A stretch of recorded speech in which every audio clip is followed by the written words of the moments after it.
G'day and welcome to another big edition of the Ballarat Football Netball League Senior Footy Show. Thanks to our friends at McDonald's. My name is Yeendy. I'm joined by Tara Murray from the Star Weekly. We've got preliminary final action this weekend. It is, and it looks like it could be a cracker from looking at the results we've had the last couple of weeks. We've got Darley versus East Point. These two sides did play each other in the final round of the season. I don't know how much we sort of take out of that. East Point obviously had already secured the minor premiership and we were missing a few players. But for Darley, it was a big focus on getting into the finals in a winning form, and they've sort of done that, and they've taken that on the last 2 weeks. Yeah, exactly right there. It is amazing, though, just how important it is to win that final game of the home and away season, particularly if it's such a big game. And we saw that with Melton. They beat Ballarat Smash. They go into the finals with a lot of momentum. Darley, they weren't in the best form. They beat East Point. They go out, they beat Ballarat Smash, North Ballarat City, and they're on their way. So it is amazing just how important that round out in is now. And look, we do mention that. We mentioned East Point. They did get a win in that first week of the finals. I think earlier in the week I said they went out in straight sets. Not quite correct. But they nearly went out. They're not in great form. They played one quarter of great footy. I think they were 24 points down at three-quarter time in that first week of the finals. Then they've lost to Melton and didn't look likely either. So they're not in great form. They've lost 2 of their last 3, and the third one could have quite easily lost. And if that was the case, we wouldn't be talking about them at this point. Correct. They need to find some of that form that saw them finish the minor premiership, whether they have a couple of players come back in that could possibly strengthen them, but that they sort of need to find that form that they had earlier in the season. Yeah, exactly. And Darley is sort of playing a great brand of footy at the moment, and they were really happy. I spoke to Luke Dallahay after the game, and he said one of the key things that the club is focusing on is 22 tackles per quarter. So he said that's 1 tackle per player. And I said, well, mate, you had 74 out of 88 attempts. That's a pretty good effort. And that's good. I mean, it's a simple message from Scotto to say, look, we want 1 tackle per quarter from each player, and that pressure is fantastic. And I think the other big focus has been on Darley, especially this second half of the season, is getting that more even spread. When they struggled a little bit earlier in the season, it was their stars that were standing up. You had your Kennedys, you had your Grahams, you had all those sort of key players standing out, and they were only having 5 or 6 players who were probably great. Now they're getting a lot more spread, and whether or not they're playing good for 4 quarters, everyone's contributing, and I think that's been the biggest turnaround for the Devils this year. They've had a lot of players in and out, they've had a lot of injuries, they haven't had a consistent lineup. They've got a more consistent lineup. Everyone's contributing, and obviously said that tackling pressure, a lot of tackling pressure does put a lot of pressure on your opposition. But East Point did finish the season as minor premiers, had an outstanding season, and only lost a handful of games, 3 games for their home and away season proper.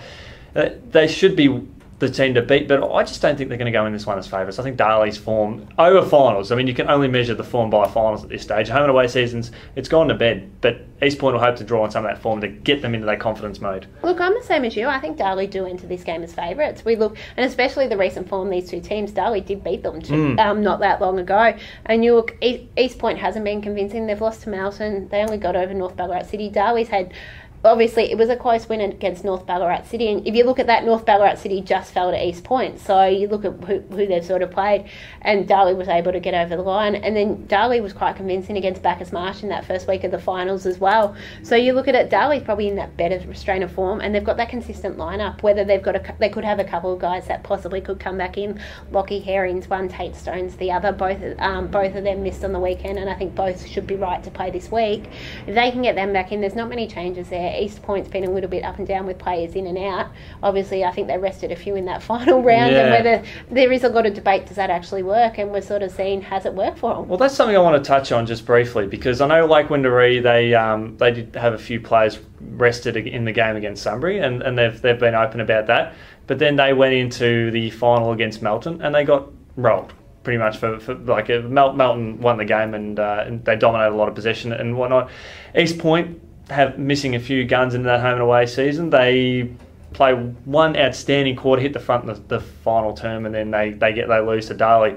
They get that list back. They play North Ballarat City, and they probably play 30 minutes of good footy for the day, and they only just get over the line. Yeah. So I mean that round 18 form.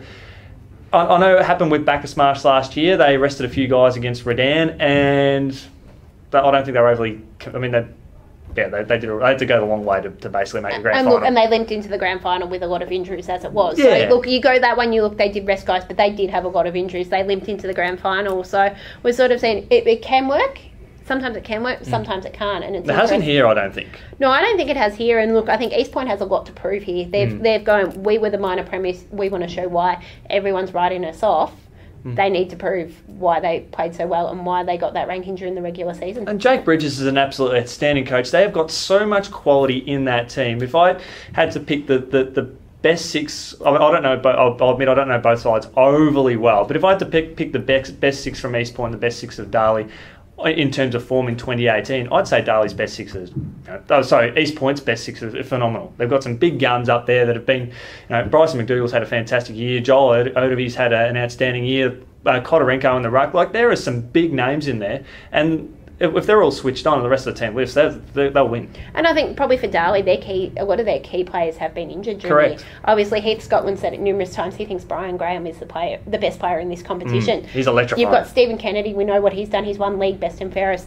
Dylan Reid was an interleague ruckman. He's missed several games. So you've got Brian missed several games. So they've lost a lot of their experience at times, but they've had to see. I think they've probably got a more even spread. Where you talk about East Point has a lot of top class. Darley's that bit more even spread, and we've sort of seen that, and that's what's got them this far. And let's highlight the number one ruckman in this competition, and he is under the radar to some. But Darren Leonard, if he's not the best ruckman in this, best backman in this competition, I'll go he. He goes about his business very, very quietly, and is incredible. I was going to say, I didn't think he was. I know he has played a little bit of ruck at times. He's needed to when Abe Kerr was out and Dylan Reid was out, but I think he's probably their third ruckman. Yeah, but more he can get the job done there, Daz. He is, but he's more, as we've all seen, he's been a gun backman for a number of years, and he sort of sets up a number of the attacking lobe for Darley, and as well as stopping key forwards as well. Your tip for this one? Darley. Yeah, I'm gonna go Darley as well. But look, I want a close game that we saw just over the weekends. We need some good close games to head in the grand final, just to make things very interesting. And but look, I mean, if we end up getting the Easterners taking over again, this would be is it the third year in a row? It'll be the third year in a row. Yeah, so and the Eastern clubs. And it'll be a fourth premiership in a row, for obviously that, because you've had Darley, Bacchus, Darley, and now you could possibly have Melton, Darley. As a journalist who covers the Eastern clubs, I've got no complaints. No dramas there. It makes my life a lot easier when I was going to say when I'm not interviewing losing coaches, but I have done in that time as well, because obviously we had Bacchus Sunbury a couple of years ago, and then we had Darley Bacchus, so I have had to interview the losing coaches. But yeah, as someone who covers the Eastern clubs, I would love an all-Eastern grand final again. So there'll be Western people watching it now, jumping. It'll be it doesn't matter who you barrack for, who you don't like or whatever, but they'll be jumping on.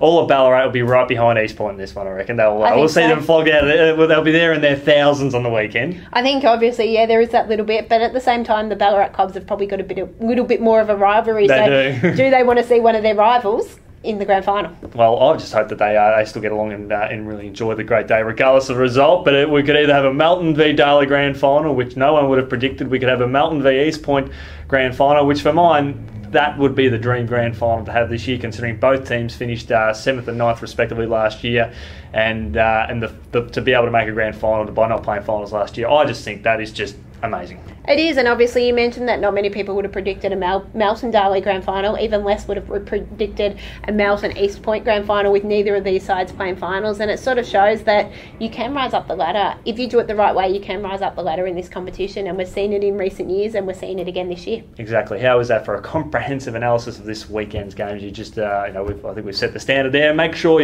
there's plenty of standards being set, because it is 97.9 FM and 98.5 FM. They'll be going head-to-head broadcasting that game. And of course, on Monday night, it's the 2018 Henderson Medal. It's going to be an absolute corker over the Mercure over at Ballarat. I know you're looking forward to getting down there and seeing who might get the big W this year. So it should be a great night, and we look forward to seeing everyone down there. And thanks to our friends at McDonald. Thanks to you, Tara. We'll catch you next week. Thanks for having me.